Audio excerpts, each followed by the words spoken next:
Buenas noches, soy Alejandro Echegaray y esto es Consultorio Electoral.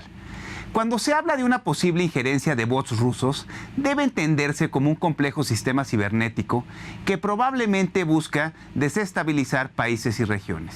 Sin embargo, el objetivo que persiguen con esta invasión cibernética no es del todo claro.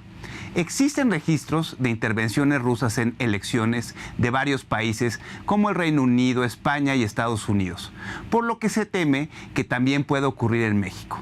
Para platicar sobre este tema, hoy nos acompañan Carlos Ramírez, Dejan Mihailovic y Fernando Licona.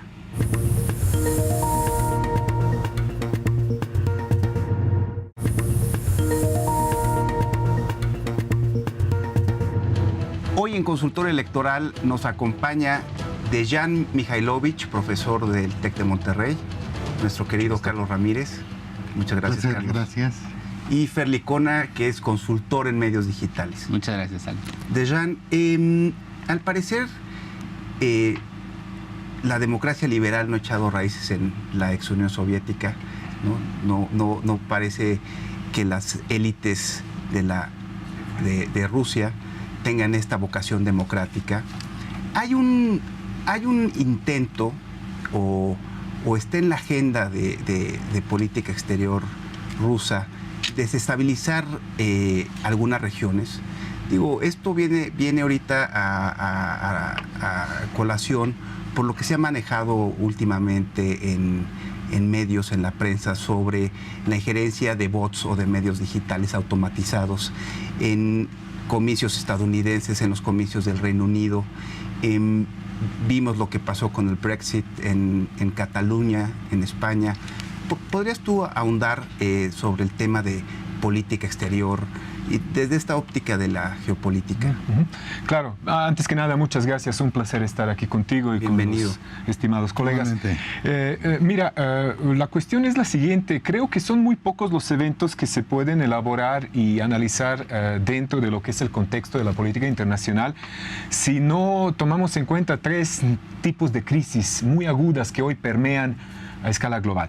El primer tipo de crisis es la crisis estructural del sistema mundo capitalista como tal, incluida la democracia liberal que has mencionado en tu introducción. El fracaso en la distribución equitativa del ingreso. Exactamente. Segundo, la crisis del modelo hegemónico propagado y encabezado por Estados Unidos y sus aliados europeos occidentales. Y finalmente, la crisis del código civilizatorio del occidente como tal, que al parecer hoy le cuesta mucho trabajo entender que Rusia de Putin no es la misma que Rusia de Yeltsin, ¿no? Por supuesto. Con todas las proporciones guardadas, el tiempo que ha transcurrido, etcétera, etcétera. En esta constelación yo creo que hoy en día... Pero al parecer se ha recrudecido este modelo autoritario al interior sí, de es Rusia. un sistema político presidencialista claramente arraigado, ¿no? En la era postsoviética, por así decirlo, incluso en la era soviética, ¿no? Lo hemos podido observar con relativa facilidad, que no es el único patente o no es el único modelo exclusivo, ¿no? De Rusia como país que actúa en el panorama internacional, pero al mismo tiempo podemos decir que desde el derrumbe del muro de Berlín y la desintegración de la Unión Soviética, el fin de la Guerra Fría, por así decirlo, un fin que yo lo pondría en cursiva o en negritas, no sé si estarían de acuerdo aquí mis colegas, sí ha habido algunos avances, ¿no? En materia de consolidar un sistema de democracia que no se ajusta a los parámetros del modelo liberal, pero que sí tiene muchos avances en comparación con el sistema del socialismo realmente existente. Yo le recordaría que la democracia es una palabra polifacética y polisémica. La podemos pronunciar de muchas maneras. En algunas partes del mundo es sinónimo de libertad de hacer negocios o participar en el proceso electoral, y en otras partes del mundo, antes que nada, la democracia es el sinónimo de soberanía, autonomía, independencia y cosas que a veces no son... Contrapesos. No, por supuesto. Y ahora, entrando al tema, Yo creo que en este momento está sobrevalorado el papel de Rusia, sobre todo cuando estamos pensando en una injerencia que para muchos es explícita y demostrable, aunque no ha habido pruebas materiales más allá de lo que es la generación de una enorme base de datos que está absolutamente abierta a todo tipo de manipulaciones. En pocas palabras, si nosotros decimos que el gobierno ruso mantuvo a Angela Merkel en el poder en Alemania, si se sacó de la manga a Emmanuel Macron y lo colocó como presidente de Francia, si alentó el separatismo en Cataluña, si provocó al Brexit, si ayudó a Donald Trump a entrar en la Casa Blanca y por si fuera poco, está metiendo la mano en México, yo creo que esto es demasiado. Estaríamos entonces con el corazón en la mano reconociendo que Rusia es la potencia absoluta, total, al nivel global, que con esa capacidad de poner y quitar los presidentes en Estados Unidos, que todavía figura como... El argumento es que con esta nueva herramienta de los medios digitales se abre una posible ventana de oportunidad para tener cierto tipo de injerencia y digo, es mucho decir desestabilizar regiones, pero vaya, que sí hay una manera de tener injerencia con estas nuevas herramientas que son los medios digitales. Por supuesto, esto es innegable. Nada más que vamos a decir con las injerencias explícitas y demostrables que muchos países en el mundo ejercen sobre otros que no son considerados como potencias, vaya, ni mucho menos como potencias regionales, ¿no? Sabemos muy bien que el gobierno de Estados Unidos, después de la Segunda Guerra Mundial, tuvo una injerencia explícita en veintenas de procesos electorales a lo largo y ancho del mundo, solo que ahora hay un diferencial. Vivimos en una especie del capitalismo cognitivo, ¿no? Capitalismo en la era digital, en donde prácticamente se abre una cantidad de espacios virtuales donde el control es cada vez menor y bases de datos, información, incluso generación de conocimiento se nos escapa de todo control. Por si fuera poco, Alejandro, colegas, hace tan solo un par de décadas la opinión pública se formaba con base en verdades y hechos.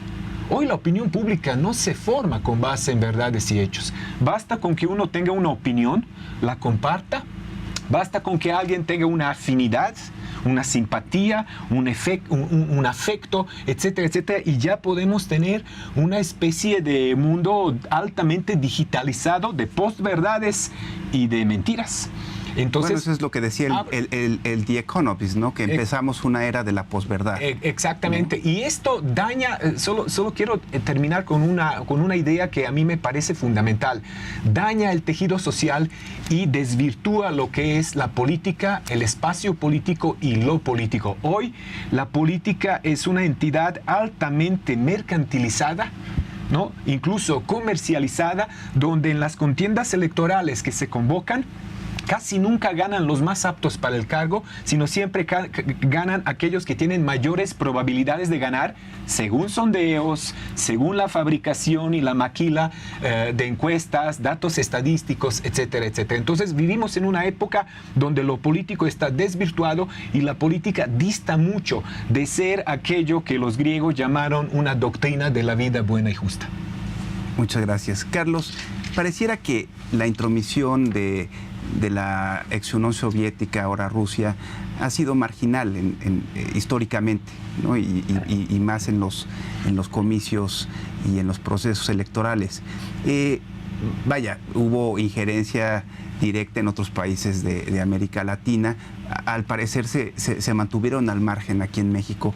¿Qué nos puedes platicar de esto? Porque parece como algo novedoso. A mí se me hace inverosímil que hasta ahora y con estas nuevas herramientas haya esta intromisión. Bueno, yo parto de un punto muy concreto. Nada puede ser inverosímil frente a lo que sería la potencialidad del uso de las redes cibernéticas. Es extraordinaria la posibilidad. Inclusive no tenemos claro todavía hoy hasta dónde pueden llegar. Ese es un punto. Tomo dos argumentos de Dejan. Uno, hablaba de la posverdad. Bueno, yo lo llevaría a su contraparte, la posmentira. Nos están digamos, introduciendo la argumentación de que Rusia y Putin lo pueden todo. Claro. Y uno dice, no lo pueden todo, En tanto que no lo pueden todo, lo pueden todo. Porque el todo no es simplemente la totalidad, es a donde ellos quieren llegar. Ese es un punto. Y No dos, todo es suficiente, ¿no? No todo puede ser y suficiente. la otra parte es, citaba a los griegos, estamos viviendo una polis virtual. No sabemos hasta dónde. Los griegos nos enseñaron a que la polis era la ciudad-estado. Claro. Y estaba determinada por la filosofía, la forma de gobierno, etcétera. Entonces, estamos aquí frente a una forma. Una polis virtual. Pero además igual. O una aldea global, en donde se permite este tipo de Y cosas. un topos común. Que no es de ahora.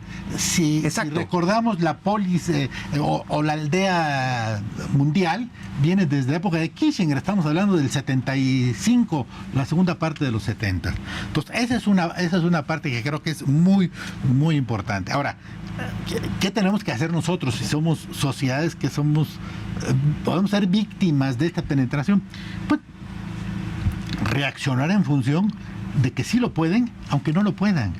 Basta que ellos digan, que Putin diga, no, pues es que estamos dominando el mundo por el Internet. Puede que no, puede que sí. Más vale que creamos que no para crear los contrapesos. Hay un dato que no he visto mucho referido en todo este punto de la penetración de Putin y el mundo cibernético. En la Unión Soviética está viviendo Edward Snowden. No es cualquiera, no es Wikileaks, que simplemente recuperó o se apropió de millones de correos electrónicos. No, el tipo es un estratega en la construcción de realidades virtuales. Y él, por ahí una declaración muy perdida que dijo, finalmente estoy en la Unión Soviética haciendo lo que yo quiero hacer. ¿Qué quiere hacer? Bueno, crear, ahí sí, lo que sería los mecanismos cibernéticos para la penetración en otros puntos. Claro. Ese punto para mí es muy importante. Estamos en la posmentira, estamos en la polis virtual y tenemos un personaje que realmente es capaz de generar nuevas formas de penetración cibernética, que puede ser desde ganar unas elecciones hasta de generar consensos a favor de alguien. Claro. ¿Y hay indicios de que esto se haya hecho pre-polis virtual? Digamos, hay indicios. ¿Y en México? No hay indicios muy claros, pero yo creo que aquí en México cometemos el error de decir, a ver, pruébenme lo que están haciendo y entonces yo reacciono. No. Vamos a suponer que sí están penetrando, de que sí lo pueden hacer. Si estamos viendo en estos momentos cómo pequeños conflictos entre la candidatura de López Obrador y lo que representa con cierto tipo de opositores generan una serie de reorientaciones en cuanto a apoyos, consensos y repudios, es que algo están ahí manejando y algo están construyendo. Uno. Y dos, bueno, nos estamos llenando de lo que se llaman consultores político-electorales y dicen de Venezuela. Está bien, están identificados con nombres y apellidos, pero ellos no aprendieron por sí mismos. Los de Venezuela vienen de Estados Unidos, se forjaron en Estados Unidos. Los Estados Unidos ¿Y recientemente en Cuba probablemente ¿Cuba? ¿O hay una línea que nos remita a los estadounidenses? El grave problema de Cuba es que ha carecido de una iniciativa para construir un estado cibernético. Cuba es la prehistoria y se está hundiendo en la prehistoria. Y lo que está haciendo es resistirse, es decir, sí, voy a abrir tantito internet en un hotel y quienes están alrededor. No, está resistiendo. Ese fue el gran error de Fidel Castro, ni siquiera de Raúl. No construir un estado cibernético. Carlos, muchísimas gracias. Tenemos que ir a un corte, regresamos. Vamos a un corte y regresamos.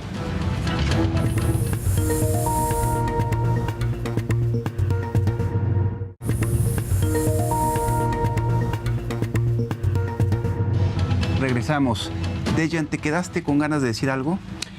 Sí, realmente aquí cuando hablamos de espacio cibernético y cuando hablamos de la realidad virtual, ¿no? Porque la realidad virtual tiene tiene muchas entradas por donde acceder. Se me formuló una pregunta mientras te escuchaba hablando. ¿Realmente creemos que unos cuantos bots de Putin pueden moldear la preferencia electoral del voto rural en la Sierra Mixteca de Oaxaca? Sí, claro. ¿Realmente? Pero ¿qué influencia puede tener en ciudades con el votante, con el elector de clase media? Pero hay evidencia empírica de que esto está sucediendo, es decir, podemos saber el número de bots, cómo operan estos sistemas de medios digitales automatizados. Hay cierta claridad. ¿Cómo operan? Para que nos demos un poco idea del calado de esta operación, Claro. si es que existe. Igual y... Pues sí existe, toda la evidencia apunta que sí existe, y esto empieza desde el año muy puntualmente señalando a Rusia y a una agencia de investigación en Internet que está vinculada al gobierno de San ¿Cambridge Petersburgo. Analytica o quién es? No, así se llama, Agencia de Investigación de Internet, que está vinculada al gobierno de San Petersburgo. Así lo dio a conocer, por ejemplo, Twitter, que el año pasado, en 2017, a razón de la manipulación, del indicio de manipulación que se recibió por parte del Kremlin en la elección de Donald Trump, pues bueno, Facebook y Twitter fueron al Congreso, y ahí, por ejemplo, Twitter dio un dato que me parece muy revelador. 1.4 millones de usuarios estuvieron en contacto con contenidos que salían de 50,000 cuentas de Twitter vinculadas a esta agencia, y lo hizo Twitter. Es decir, hoy la evidencia que nosotros podemos tener es aquella que las propias redes en su... porque, digamos, Twitter es un espacio que ellos mismos controlan y donde saben de dónde vienen las cuentas. Tienen algoritmos muy robustos que les permiten saber y entender de dónde vienen estas cuentas. Entonces, fíjate, en 2016, 470,000 interacciones del total que recibió Donald Trump en su campaña venían de este tipo de cuentas. Y estas 470,000 interacciones, que me parece también un dato revelador, representaban el 4% de la exposición de los contenidos que tenían los americanos sobre ciertas notas falsas. Es decir, ¿cuál es el comportamiento típico de estas cuentas? Intervenir, mandar a información que hoy conocemos ya como fake news, pero mandar a esta información de sitios, obviamente, que suelen ser informativos, cuyo fin es posicionarse en la conversación. Es decir, el incidir en el voto, el incidir en la percepción, es primero generar esta parte de, como le llamamos en mercadotecnia, de notoriedad, de awareness, para que cuando pasas esa etapa inflando una nota, ¿no?, que es lo que ha venido ocurriendo. Para tú hablas de un 4%, esto es mucho, es poco. Eso es, yo te puedo decir que es mucho, en sentido de los clusters o los grupos de personas que estuvieron expuestas al contenido pro Donald Trump o pro Brexit, donde también los rusos tuvieron una intervención. Por ejemplo, los rusos incluso desde el 2014, en el conflicto de la anexión de Crimea y en el este de Ucrania, también tuvieron, por ejemplo, la Universidad de Nueva York detectó 15 millones de posteos en Twitter generados de 230,000 cuentas. Así que toda la evidencia apunta a que los rusos, vaya que sí tienen lo que señalaba Carlos como un estado cibernético, muy avanzado, con estrategias muy puntuales de diseminación directa de un mensaje clave, porque así operan. Se van sobre mensajes clave, se van sobre fake news. Y fíjate otra cosa bien interesante que también se vio en el episodio de Brexit y de Cataluña, con 13 millones de cuentas activas que estuvieron interactuando con estas cuentas de las cuales hablaba Twitter. Es muy relevante porque hablan acerca de conflictos y llamados a la calle. Este es un comportamiento típico de las cuentas que, a decir de Twitter, están vinculadas a esta agencia de investigación en Internet del gobierno del Kremlin. Así lo señalaron directivos de Twitter, que son llamados a la calle, es decir, son llamados a manifestarse, son llamados muy directos de pasar de la acción virtual a la acción física. Entonces es bien interesante justamente ver cómo a lo largo de diversos episodios ha venido estando una interacción importante. Ahora, creo que es pertinente la observación de Jean, que qué tanta influencia tiene esto. ¿no? Vaya, sé que es difícil medir, es un fenómeno relativamente nuevo, pero podrían ser interacciones entre bots. Digo, sería interesante precisamente poder medir la influencia que tienen. Por ejemplo, digo, a mí me haría una exageración poder aseverar que pueden orientar el voto, pero sí hay un gran poder para poder avanzar una agenda de fake news, ¿no? Sí, el objetivo es incidir en la opinión pública. Incidir en la opinión es realmente pública. lo que quieren, es sembrar la duda o sembrar cierta información para incidir en la opinión pública y que después de esa incidencia se genere conversación, tanto en entornos digitales como en entornos físicos, para que ahí sí se puedan cambiar percepciones, que es lo que puede detonar un cambio de voto. Sí, claro. Aquí lo que me llama la atención es que la red es un medio de comunicación no tradicional. Yo creo que nosotros con suma facilidad de antemano nos pronunciamos llamando a los medios de comunicación, sobre todo cuando es comunicación de masas.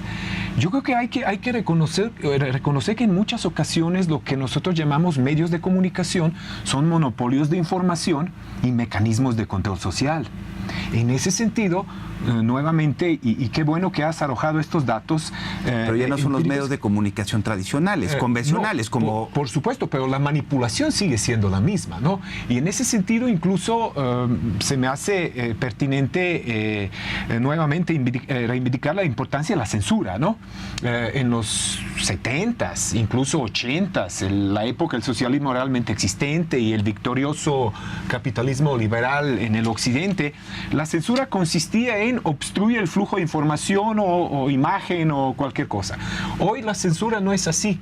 No se obstruye el flujo de información o no se prohíben las imágenes, sino tenemos una saturación absoluta de información. Y esa es una manera de censura. Exactamente. Entonces se decía que antes tenía el poder aquel que disponía de la información. Hoy tiene el poder aquel que sabe obviar la información. Hoy la verdadera creatividad y el talento de los ciudadanos a lo largo y ancho del mundo para pronunciarse a favor o en contra de una inclinación política, ideologías, etcétera, etcétera, es saber qué obviar. Y precisamente aquí el constante bombardeo de bases de datos interminables imposibilitan a que nosotros tengamos un criterio y podamos seleccionar la información, contextualizarla. Pero y con base en un escenario de sobreinformación, ahí es donde radica el poder de influencia sobre ciudadanos. Claro, pero... y esta capacidad sí lo puede tener Putin. Sí. Vaya, porque ¿no? El primer argumento era, creo que estamos sobredimensionando el poder de influencia que puede tener Putin, pero esto sí lo puede hacer. No, por supuesto. A ver, ahí hay un punto muy importante que acabas de tocar, Alejandro, lo que puede hacer Putin y que por tu parte decía Jan, respecto a la manera en que se puede influir. Primero, Putin puede ser capaz de todo. Es una mente estratégica y es una mente, en términos geopolíticos, muy perversa en el sentido positivo. Es decir, no quiere la guerra, pero quiere la dominación. La vieja escuela de KGB. KGB, por supuesto. Claro. Y de KGB, Brezhnev y su maestro, el Yuri Andropov después. Exacto. Bueno, ese es un punto. La otra, a ver, realmente gana mucho el Estado soviético influyendo. Y voy a dos cosas. Primero, quien supo estructurar un proyecto electoral en torno a Facebook fue Obama, sin necesidad de crear realidades virtuales. Simplemente él fue detectando a través de Facebook cuáles eran las necesidades y luego mandaba a sus operadores a convencerlos de que votaran. Es una parte. Y la otra, para mí más importante, ¿a quién le convenía que ganara las elecciones últimas en los Estados Unidos? A Putin y a su estado de expansionismo imperial. ¿Hillary Clinton o Donald Trump? para mí, hoy, a lo mejor puedo decir va a ser una afirmación no muy documentada, le convendría más Hillary Clinton, porque es la que estaba en la lógica de los acuerdos geopolíticos de fácil entendimiento. De pronto llega Trump y no saben para dónde. Hoy en la mañana, a las 5 de la mañana que se despierta, prende sus 5 pantallas de televisión, prende su Twitter y se echa su primera Coca-Cola. Perdón por el spot, pero bueno, ya lo dije. La primera de Pero en ese momento, pues él está en lo suyo, no le importa nada, carece de un pensamiento estratégico. Y entonces se convierte en un problema para... Yo no estaría tan seguro, bueno, perdón. Claro. Por eso digo... No, es muy interesante. Y voy a llevar Sería muy al interesante. caso de México. ¿A quién le interesa Putin que gane en México? Al observador, que por su forma de actuar muy rudimentaria no se va a ajustar a los espacios de reproducción de los intereses geopolíticos de Rusia, o el PRI o el PAN, con los cuales se van a entender muy fácilmente porque hay un pensamiento estratégico. ¿A dónde quiero llegar? A que sí está este tipo de ejercicio de la política cibernética, pero a veces no sé si no llegamos a equilibrar qué es lo que quieren exactamente y hasta dónde apuntan para llegar. En este caso, pues... Sería muy interesante poder ver la función de utilidad de Putin y poder discernir, ¿no? Cuáles son los candidatos que le interesa ganar. A mí, digo, por ejemplo, no se inclinaría por candidatos populistas con cierta tendencia autoritaria. Digo, podría ser. O sea, a candidatos antiliberales.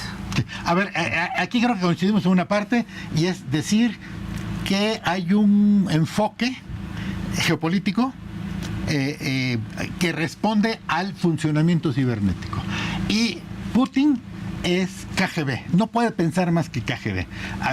El KGB, el Comité de Seguridad del Estado, ya con otro nombre, no le conviene el observador, porque es demasiado nacionalista.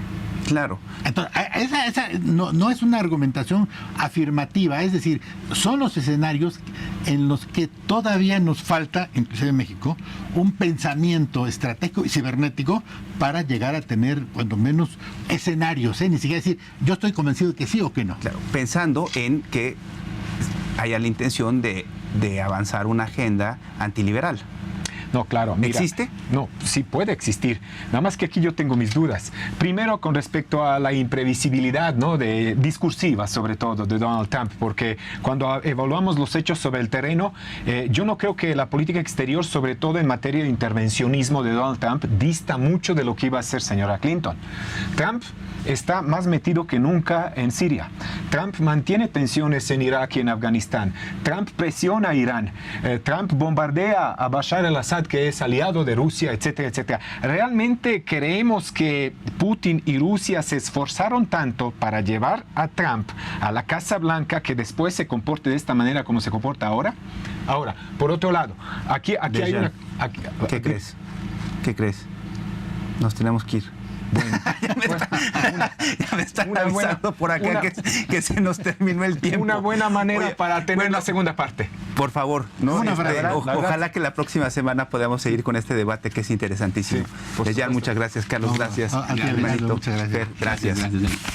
Sintonícenos mañana.